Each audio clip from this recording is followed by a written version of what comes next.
Hello friends and welcome to the channel. My name is Ryan Abair and this is where I share my insights. And I'm glad you've joined me today. And today I'm talking about maintaining your sovereignty.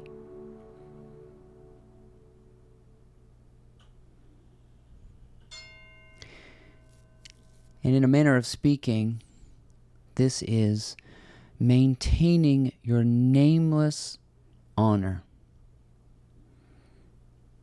Your nakedness. The truth that a sticky note cannot stick to you unless you accept the garments that are being offered to you.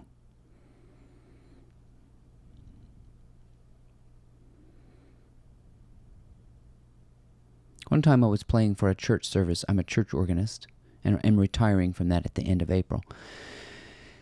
After I played the church service, this rather nervous-looking lady came to me. Said the organ was too loud. The hymns were too slow. The harmonies were wrong. The timing was all just not right.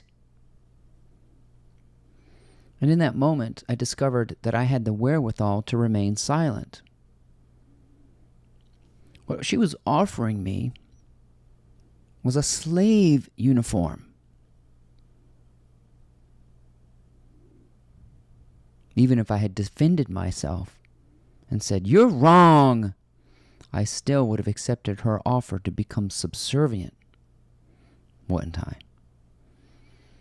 I would have lost my dignity, my sovereignty, my truth, my unconditional state. But in that moment, I'll never forget it. I didn't say a word. I stared at her with a blank look, as if I had vanished and become invisible, had become the emperor with no clothes, no identity. Nothing she could throw at me would stick. I did not accept it. I became Your Honor, and I did not allow her to approach the bench. I did not sustain her objection. I did not overrule her objection. I had nothing to prove. I owed her no response. Because naturally I'm the responseless one. I am the nameless one. I am Teflon. And as she hurled her complaints, including this garment of slave, I refused to wear the clothing. I remained silent. And she began to withdraw from the bench. She physically backed up from me. I did not respond by face, by internal measure, and by external. And as she withdrew, she began to apologize. And she wilted and eventually left. Nothing was said. Nothing was accepted. No garments were exchanged. I did not turn her into the enemy. I maintained her sovereignty. I did not approach her bench. I did not cross the line. And I did not allow her to cross the line either. The line of sovereignty is this space where you do not need to accept a gift just because someone gives it to you. You do not need to turn yourself into a recipient. Just because your phone dings does not mean you have to be a slave to the ding on your phone either. I have a particular friend who I have moved on from. And he keeps texting me. "I hope we can get together soon. I heard you were ill, blah, blah, blah." I do not respond. Now, as a lot of people would say, well, you're the rude person for not responding. But I don't need to accept that accusation. I don't need to wear the garments of the rude one either. If I choose to not respond, I am not unresponsive. I am Your Honor. Sovereign, invisible, naked, untouchable. Notes don't stick to me.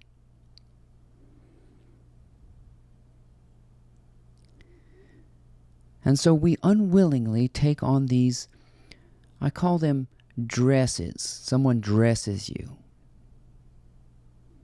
When someone addresses you, it's like they put a garment on you. I'm talking to you.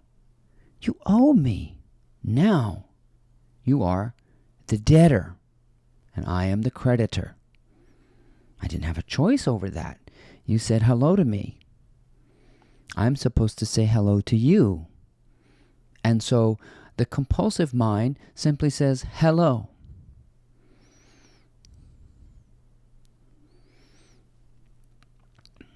And yes, we do that, you see. Somebody greets you. You've got the greeter. And then you take on the role of the greetee. And you don't have to. Particularly in an email, a text, an invitation. You can maintain your sovereignty. This is a little disingenuous because I'm talking, isn't it? But I realize I'm not the talker. I'm not the listener either. I refuse to wear any of those labels because I am Your Honor. I am the nameless one.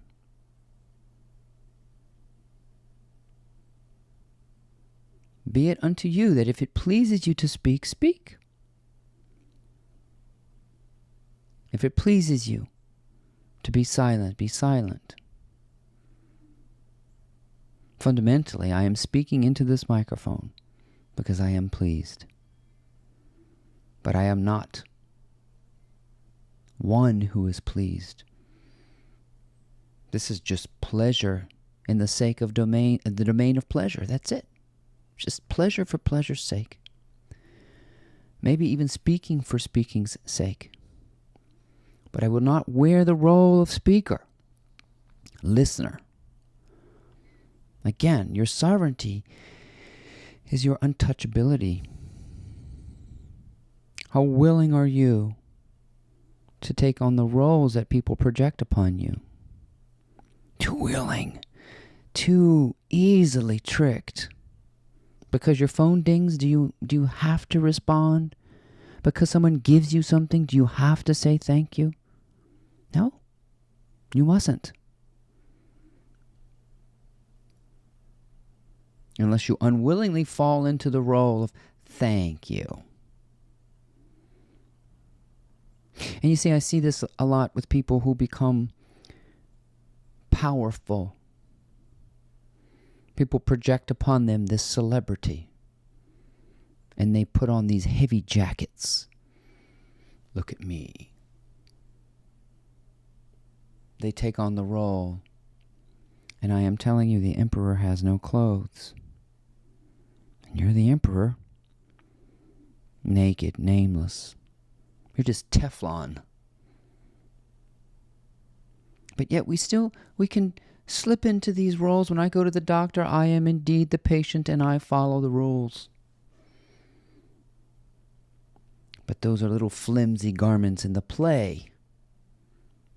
I know who I really am outside of the play. Your Honor, may I approach the bench? No, you can't approach me.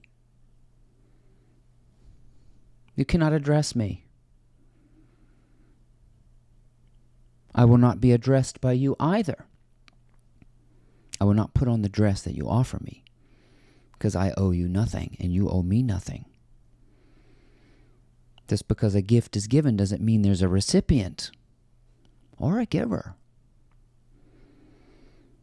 These roles are very flimsy, and they're just post-it notes. that don't mean much. What means anything is your honor. The next time your phone dings, I want you to respect your honor. Respond if you want to, of course. But if you feel like you have to drop everything to respond, or if you just don't really want to respond, good for you. You don't have to wear those garments of responder. Particularly, if someone is making an emergency out of something, do you need to be a first responder? Just because they're having a manufactured emergency and they need that stuff right away?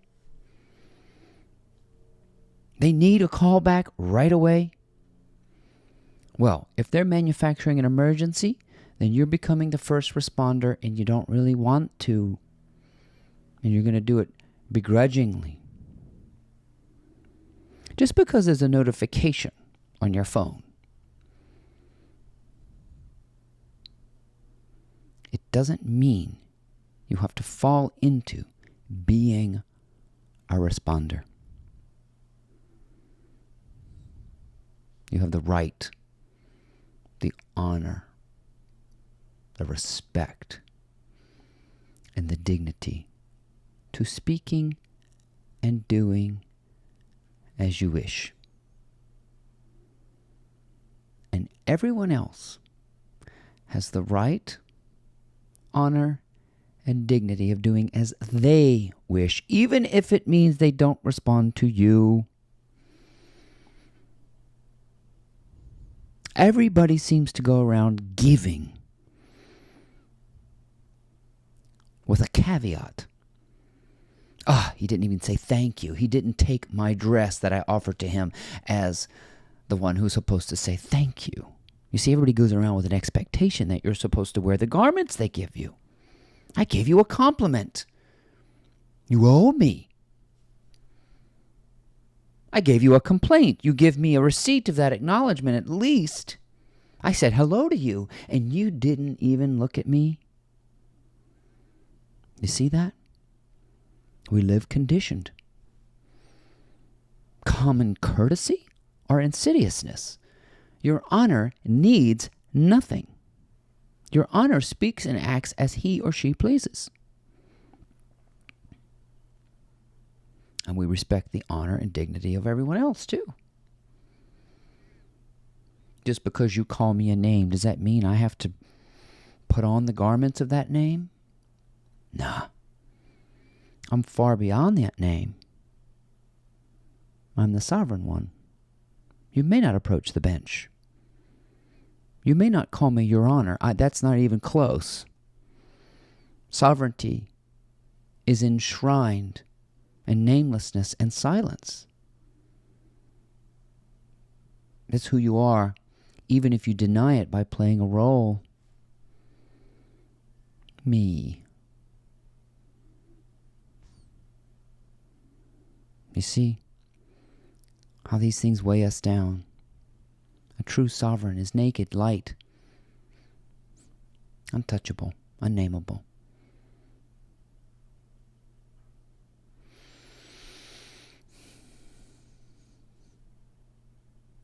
You don't have to wear the names that people give you just because they've given you something, like a deadline or an emergency or a role. In structured society, you must be careful that you do. You have to be a law-abiding citizen if you don't want to go to jail. You have to do what the doctor says if you don't want to get sick. But you realize those are secondary to your sovereignty. Little structured conspiracies in the world. At the grocery store, you are the customer. But everybody's your highness, playing a delicate game of structure, which is very loose.